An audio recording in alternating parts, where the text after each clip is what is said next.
Back in April 2009, Carl Guardino became the victim of a pernicious trend known as online impersonation, where someone sent crude emails in his name. The aim was to damage Mr. Guardino's hard-earned reputation and standing in the community as one of the Valley's most respected leaders.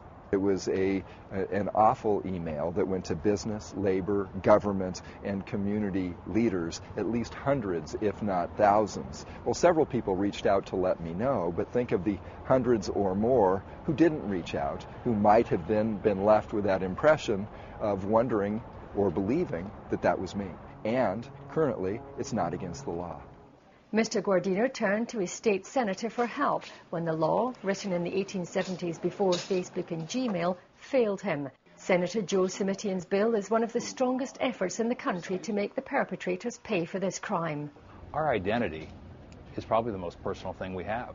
When someone takes that on and then not only takes our identity, but uses or misuses it to badger, to harass, to threaten, to intimidate, it seemed to me there just ought to be some kind of consequence, and more importantly, some kind of deterrent in the law that would prevent people from doing that. If Senator Simitian's bill does get signed into law by Governor Arnold Schwarzenegger, impersonating someone online with the intention of harming, intimidating, threatening or defrauding them could result in a year in jail and/or a maximum fine of $1,000. While supporters agree the law desperately needs to be updated, critics fear it is too broad. The big casualty, they say, will be political parody. What I'm concerned about with this bill is it does not provide adequate protection for free speech online. Specifically, it doesn't provide adequate protection for a new form of speech that's emerged over the past several years that involves impersonating public officials and corporate executives, saying outrageous things on their behalf in order to provoke public debate. Our online reputation on sites like Facebook, MySpace, Google and the like are becoming just as important a commodity as our offline reputation in terms of getting into university or finding a job. A number of companies have cropped up to help protect it.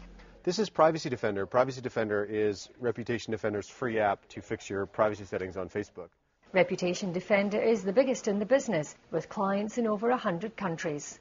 The best piece of advice I can give to avoid the problem of impersonation online in the first place is to claim your digital virtual real estate before someone else squats it. So go and buy all the URLs with your first name and your last name and all your nicknames. Make sure you claim your digital real estate before someone else grabs it for you.